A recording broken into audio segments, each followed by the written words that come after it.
Man, the questions have been weak sauce the past 2 weeks. Yeah, I know. I was got to get onto them and make sure that we've been getting. I saw. Who wrote something else? TK, I think. Someone TK. Yeah. Oh, that was just fashion question. What's he talking about? Talking all that mess. MINISODE.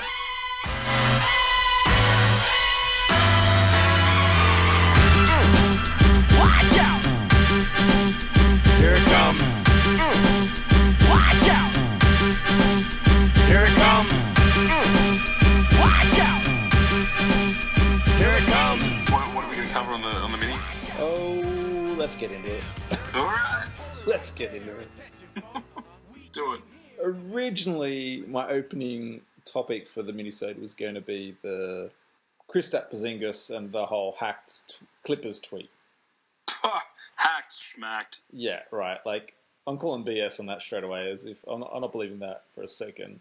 But then I saw this quiet little post on ESPN, which sort of slid under the radar, which kind of really ticked me off. And it's on there, you guys, all the listeners out there, you can obviously jump on and go find it. Or it's on the Facebook page, All Caps Courtside, where the link is. And it's all about the NBA launching an elite training center in India. Now, I really feel like this is a big slap in the face to Aussie hoopheads. I just really feel like NBA over the years, whether it be the distance or whatnot, or just obviously the smaller population, I really feel like we get the short end of the stick for how committed fans here have been to the league, to like even the grassroots level of basketball in Australia is huge. Like, I don't know what the official recording is for the number one sport in Australia, but I've got to think basketball is the number one or pretty close to the top. I mean, maybe people might argue AFL or something like that, but I mean, from a grassroots level, at least I think it's got to be number one. Do you think that's fair? Yeah, I think as we move to adulthood or even through teens, I think basketball would drop off. But I think grassroots-wise, from, let's say, under 7s through to 14s, when they decide whether or not they're going to continue with reps and things like that, yeah, I don't think it's probably the most funded, but it would be up there with the most participation levels. But then, yeah, then I would imagine that it would fall off to the likes of soccer. Soccer is huge. I mean, it's the number one sport on the planet. It is a bit of a sleeping giant. Here, we don't have the best professional league, but we do have a lot of kids playing it. AFL has a lot of funding behind it. I would say basketball's probably got it over union and rugby league at the moment. I may be wrong. So top three, let's say top three. Yeah, look, I think we can comfortably say it was top three. I think probably the most disparaging part of it, and it's obviously, as you touched on, it's got to do with population, it's got to do with distance, but outside of Europe, I mean, talk about punching above your weight. I mean, Andrew Bogut, Ben Simmons, number one draft picks, Dante Exum. I'm claiming Kyrie Irving. I don't care what anybody friggin' says. Fuck those guys. We've got Jingles. We've got, Patty Mills. We've got Delhi. For a little bloody island out in the middle of the Pacific, we do pretty friggin' good. I feel like, as I get older, I'm starting to see this more and more. And it just pisses me off as the NBA because, obviously it's a passion. It's as a childhood love I grew up with. Something I still love to this day is play ball and watch NBA. And it's just like, I feel like, I mean, sure. Look, big shout out to Jason Nelson who commented on the post and said, the biggest reason, population of India, you're looking at about 1.3 billion, where the population of Australia, you're looking at about 23.5 million. So, all right, Jason, don't get racist. Yeah. Come on. Racist. But it's like, reward the fans. I mean, the number one sport in India is clearly cricket. Clearly. Yeah. And it's like, reward the guys who've been following you and supporting you all these years. They're getting a elite training center in an NBA elite training center in India, and we can't even get a regular season game over here. Give me a spell. Show us some goddamn respect. It is weird. I mean, and then they do throw in the article, I will admit, they do throw in the article a little side note that, where is it? NBA Global Academy will also launch in Australia. Right. So That's it. That's insignificant side note asterisk. which may or may never happen, which everyone I've spoken to since reading this article has never even heard about until that particular mention in that particular article. So that may not even fabricate. It's just, it really grinds my gears though when I just feel like, man, imagine just the sales in season pass in Australia alone. I would almost argue that we probably have more in sales than what India do for NBA. Given where it would sit in terms of its national pastime and its popularity, I'd be really interested to see what sort of numbers they've done. I mean, clearly they've got, the league headquarters in New York has got, people looking at potential for growth and yield, and they're looking at it purely from a business point of view. I don't know, maybe they think that they can win over another generation. I think it's going to be hard. I mean, without a star to anchor their desire in watching the game. I mean, we saw Yao Ming obviously becoming a rocket, coming into the NBA, and that brought about a whole cultural change. Aligned with hip hop culture becoming identified by millions and millions of Chinese youth. Yeah. But it was a cultural change. Whereas, I mean, unless they've got somebody to follow and somebody to use as an icon in the league and somebody that they can hold up on a pedestal as, I guess, their deity and their, and I don't say that flippantly, but somebody that they can hold in high esteem as, hey, that's one of us, that could be us one day. I question how quickly NBA could rise in the ranks of popularity over there. I really do. It's got, cricket's going to dominate it. 2 questions for you. Yep. First, how many draft picks has India had? I'm gonna say 2. I can only think of one, but I'm gonna say 2 because maybe somebody was Indian that I didn't realise. And my second question is, does India even have an Olympic basketball team? I don't think they qualify. I'd imagine they've got a team, but they haven't qualified. And I don't think that Salim guy was actually drafted. I think they signed him after the draft. That was the Kings, right? Yep. Yeah, see, this is what drives me up the wall. Like, come on now. Yeah. Fair go. It's probably the most... Oh, yeah. There's no doubt it's weird. And I just feel like, why are they blackballing us for? What the hell has Australia done other than support these guys? And they keep pissing in our pockets. Yeah, look, as pointed out on the comments section, dollars-wise, you've got to look at per capita, you've got to look at population. But, I mean, to look at our output and what we've produced, I mean, we are clearly a nation that loves basketball, knows how to play basketball, has a passion for basketball. There's no language barrier. I mean, there are so many things that it makes sense. Us, London, I mean, but again, at least London get games. Yeah, that's right. Unbelievable. Yeah, disappointing. We should withdraw all our players from their stupid league. Boycott the NBA. Wait, hang on. Oh, we're going to have really short shows from now on. Oh, damn. Damn right. Someone's got to do something. That someone's going to be Vince. You can send him some hate mail. Yeah, cop that, Adam Silver. Won't be long before he's blocked on Twitter, no doubt. Vince tends to get blocked. Yeah. I don't know what the ratio is Vince getting blocked by someone on Twitter, but I actually really enjoy the fact, because Vince gets really excited when someone's blocked him. Yeah, it's like a badge of honour, yeah. Yeah, it really is. It's hilarious. Like, see, Vince, this is why we can't have nice things. That's exactly right. I promise I won't go into it too much, because we did cover it quite a bit on the last minisode, but I thought we should just give a little... Wait. Okay. A little update. I already know where you're going. Yeah. When you start backpedaling before you even start, yeah. I know what you... You know I'm talking about the big baller shoes. Yeah. Those idiots. Can we just give that guy a fucking...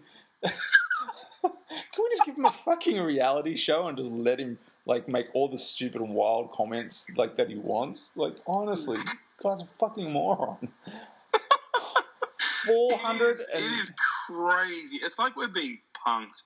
Yeah. It's like Ashton Kutcher's going to come out of the van in a second and go, you should have seen your face. Oh, totally.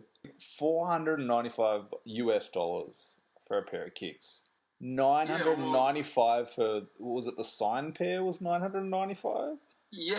That was the exact same shoe with a signature and a certificate of authenticity. Give me a spell. This guy hasn't played a minute of NBA ball yet, and that's the money they want. And then to throw the false sales report out there.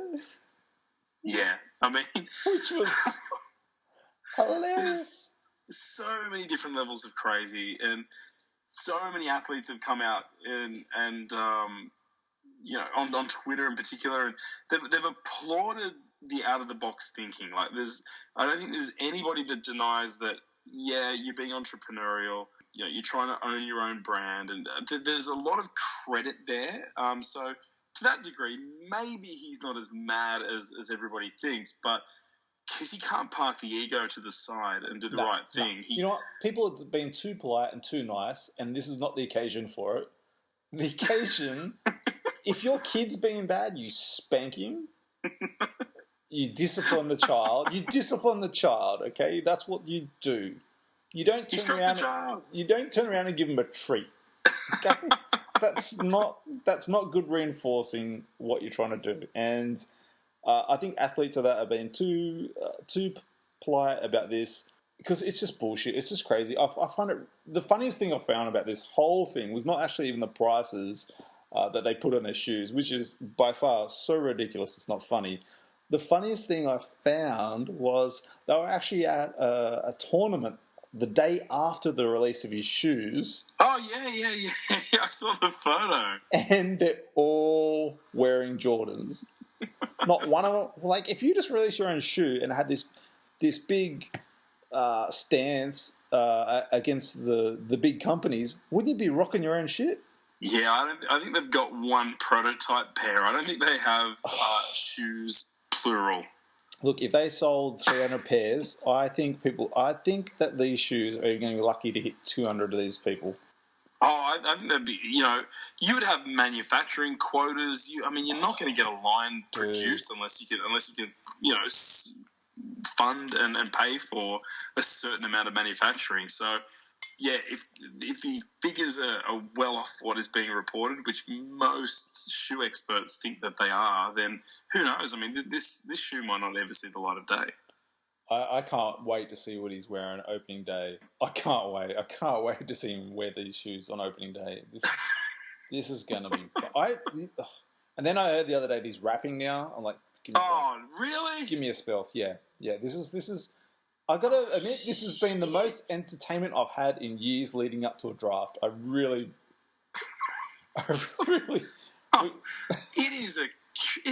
It's a train wreck. It's a circus, so right? Bad. It's just a circus. It's like, this guy doesn't even realize what he's doing to his kid. Fuck, this kid better be something, I tell you.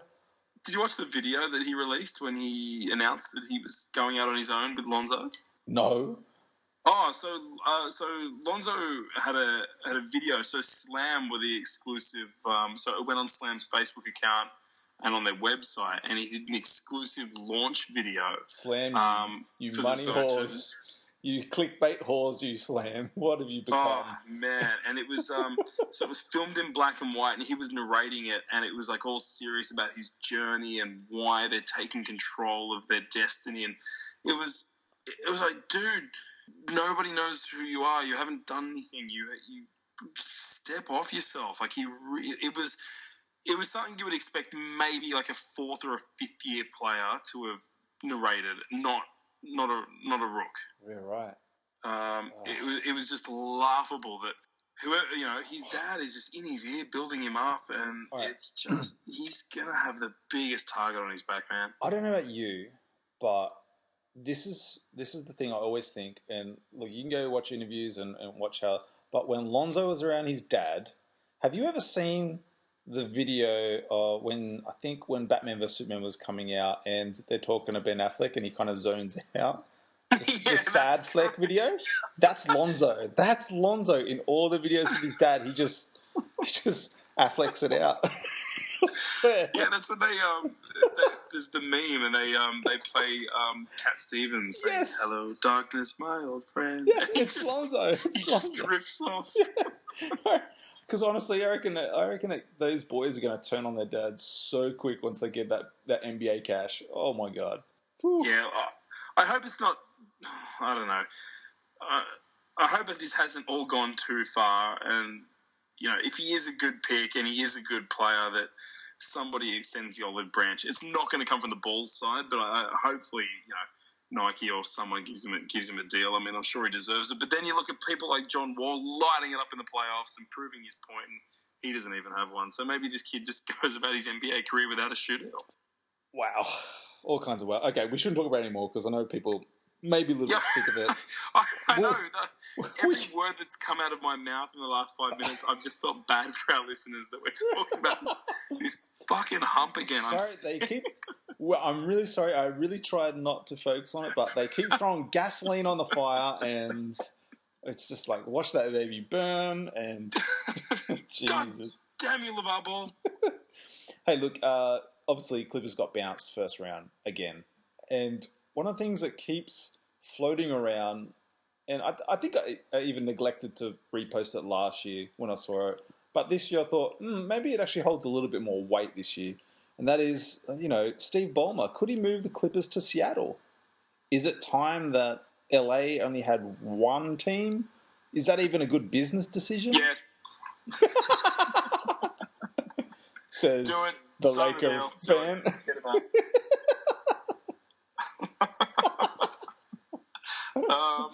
Spoken like a true Laker fan. What do I personally have to do to make this happen? I'm the second richest man in Sydney. Let me help. You pulling out your checkbook? Name your price, Palmer. Name your price.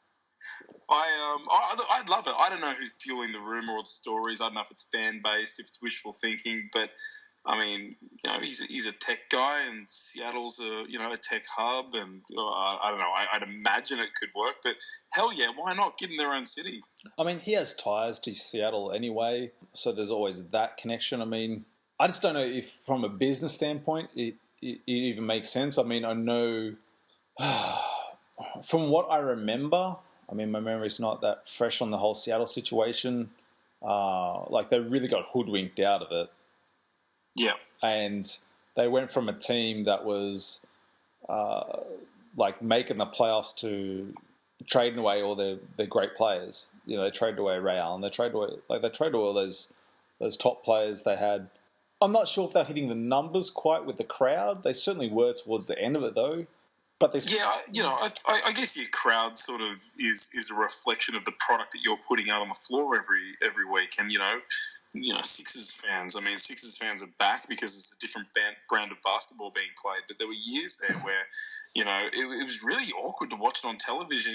You would think, why are those people sitting up in row G when they could just walk down to the empty seats in row B? There was, empty seats everywhere, and I just think that the lack of crowd up in Seattle was a reflection of the product, as you said. I mean, Durant had been drafted, but he was a young kid. Ray was shipped off. The people that were fielding basically a D-League team, and the crowds did fill towards the end purely out of nostalgia. They were about to lose their team, and they knew it, so they came out in force, and I think they thought they could save them. But I think an exciting roster would fill seats, and Seattle's a very big town in terms of grassroots basketball. I mean, there's a lot of great pro-ams that are played there, a lot of great players that come out of there, and a lot of great players who go back there every summer and play in the leagues up there as well. So, I mean, it's obviously a hotbed of b-ball. Adam Silver's said in the past that they're not looking to expand the league anymore, so expansion's out as far as I'm aware at this stage. But, so maybe this is actually the best way to get a team back in Seattle without having to do an expansion. But then there's the other side of this, from a business standpoint. I mean, the Clippers in LA isn't a new thing. They've been around for years and years and years. Thank you, Donald Sterling, for something. It's a little bit mind-boggling too that you can have two teams in the same city and they both be, look, the Clippers stunk, but they still made money in LA. Yeah, it's always been weird to me. I mean, obviously as a Laker fan, to know that we have another team that is in the exact same city with the exact same initials at the start of their name. It's always been weird as a Laker fan, and I've been a Laker fan since I was about 8. There's no Chicago Bulls and Chicago something else in the NBA. It's always been a little bit weird to me. So I don't know how their fans would feel about it, but I certainly know that if the expansion route isn't a legitimate and viable way of growing the league, then a different fan base might be. And we all know that the Seattle faithful would love a team. If the Clippers did leave LA, other than Dan May, courtside faithful listener, would anyone really care? Well, I mean, would there be a real big hang-up if... I mean, it's kind of that thing to me. It's like, I mean, sure, there's going to be... Some people feel a little sore about it, but, I mean, they still have a team in LA. I think Bill Simmons adopted them. You've got Billy Crystal goes to all their home games, and then Frankie Muniz from Malcolm in the Middle is a courtside faithful for the Clippers. So, fuck Malcolm. Move him. Yeah, I mean, I don't know if it happens, because, like I said, this report does seem to come around every year that they get bounced. Yeah. So... maybe nothing eventuates, but, I think it's something that they should definitely look at again. Yeah, and it will continue to come around every year as they get bounced. Yeah. Every year. Fuck you, Clippers! Wow, I don't think I had any other topics. Well, I suppose should we hit the Facebook question? Oh, do we have enough time? Maybe. Just going to say, if you guys want to leave a question... for the minisode, please, on the Facebook page, all caps courtside, you'll see a little post that says, what teams and topics would you like to hear about on the next episode of the Courtside Podcast? And what should they do when they see that? They can leave a question for us. Because the past 2 weeks have been a little slim, guys. Come on, guys. I was trying to fill out 30 minutes here, all right? So what did we end up with? So our only question this week came from TK. I will honour it because he took the time. He said, why do so many college players seem to wear shirts under their silhouettes, but rarely in the NBA? No muscles to show off, ? Well, I mean, there's plenty of muscles in the NBA, so let's, you can man crush a little bit. I got to say, I look at LeBron's physique, I'm thinking, I could if I could only grow up to 6'9", that'd be my body shape for sure. But it's not going to happen. But no, I have looked it up. I looked it up years ago, and unless they've changed it, I'm pretty sure it's just purely based on the uniform regulations that they didn't allow it. Shit hit the fan back when Ewing always wore his grey one under his Hoyas uniform. Yeah, and it was iconic. And he. Yeah, in the off-season between when he was drafted by the Knicks and before their first game, I remember his representatives, I read about his representatives going really hard at David Stern in the league to get that rule moved because he'd always played with a shirt underneath and they wouldn't back down from it, and it was written as a bylaw and it's never been shifted. So I think it's just this is one of those things that's not going to change and not going to go away. So that's why we see them in college and not in the NBA. And then years later, they became hypocrites and we got sleeve jerseys. So, are they officially dead now? Well, they were, Adidas owned? So I think Nike has officially trashed that. Thank God that movement stopped. That was... last thing I want to do... I mean, you know what it's like when you're walking down the street and you see someone in a cool jersey and you're like, mad respect. Last thing I want to do is walk down the street, see some oversized Gronk wearing a skin-tight sleeve jersey. No, thank you. That's been through the wash and probably the dryer 8 times, is now shrunk to 4 sizes too small. I don't want to see that, okay? Have you actually seen one on the street? I have seen one once. Really? And I booed. No word of a lie. And I got in trouble. I got in trouble off my wife because I was walking with her. But the guy didn't react because he didn't know what I was like. He didn't know what's happening. But I walked past, and as we walked past, I went boo, and yeah, screw that. That's a bad. I don't know if I feel more sorry for that guy or your wife. That's a bad life decision, that, okay? And if he had friends, they would tell him. They should tell him. They should tell him.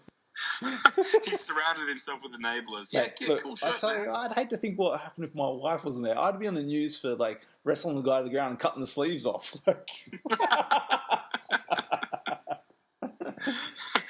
They were atrocious. So I'm glad then if that's the case, they're long gone and buried. That's a trend we didn't need. Oh, without a doubt, they just well, I get that, if they can sell more merch, then they can sell more merch and make more money. But God, there's got to be better ways than that. I mean, they were universally just shat on. Hey, you know how the Knicks are crazy? Hey, Phil. So I was just thinking about this whole Kristaps Porzingis and the tweet thing, just to jump back on it a little bit. Yeah. What if the Knicks brass are that offended that the unicorn skipped out on the interviews after the season finished? He's basically bounced. He hasn't been back since. I haven't seen him. So knowing that who's in charge and who's running things, knowing that the style, more so knowing that those guys want to win now rather than later. Like, I don't think they're really interested in a rebuild. They're interested in a quick rebuild and getting back in the playoffs. So knowing that, do you think we could see a Kristaps traded? I don't know. I've been rattling my brain over the last 24 hours about that tweet and do you think, whether or not they could. Do you think they would be crazy enough, and Doc being Doc, like, do you think they could be crazy enough to pull a Chris Paul for Porzingis trade? I do, but then they're still stuck with the awkward non-breakup, kind of breakup, let's get back together, do we want to try again, Carmelo Anthony situation. But do you think pairing him up with the Chris Paul kind of smooths that over a bit? I do, but jeez. Because you know how they're crazy, right?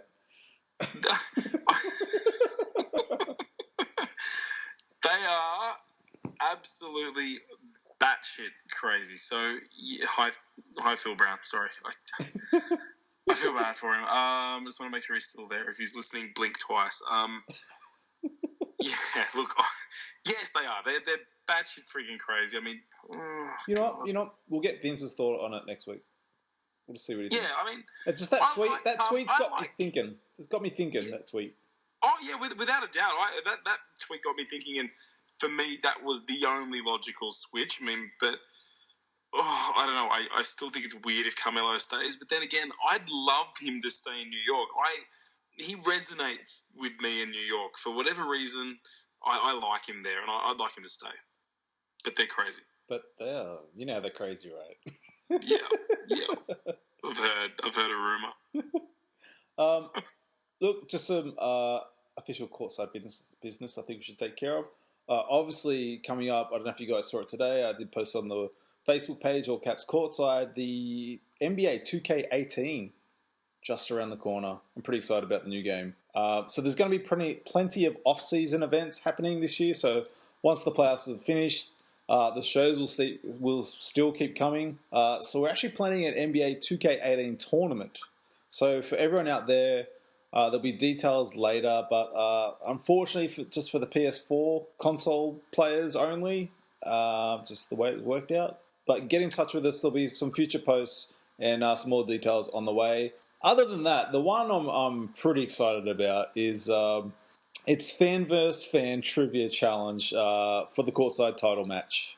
You've probably seen a few posts already. That's also happening this off-season, so stay tuned for that. And if you're interested in getting involved in that, it's literally Fan vs. Fan answering all hoops questions and trivia. Hit me up with that one as well.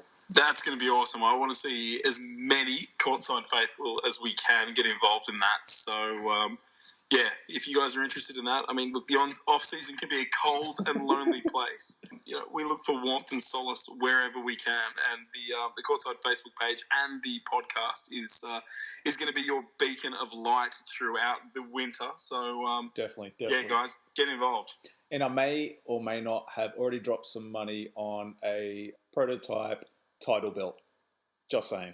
Oh, really? Wow. All right. Like what? Like WWE style? Yeah. So That's expect insane. That's next level. So expect big intros, intro music, the works, fireworks. It's just going to be straight fireworks. Awesome. Fire. Straight fire. I like it. Once I get the belt, once the belt comes back in, I'll post some pictures though. Is it a one-size-fits-all belt? I'm not saying some of the courtside members are large, but... I'm not even sure you can wear the belt, but it looks impressive. Okay, but you can hold it up above your head and proclaim That's all you need. yourself the champion. That's all you need. And then I figured, we'll make that an annual thing, and guys can defend the belt. Hell yeah, that's a great idea. And I might even get guys to do like a little, maybe just a little recording off their phone of their little hype videos against their challenges. I like it. I like that. Of course, guys, one last thing. We've got the big one coming around the corner, the 300th show.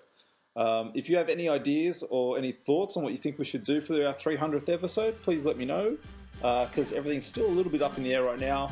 I do have some ideas, but I just want to get your guys' thoughts. Please hit us up on the Facebook page.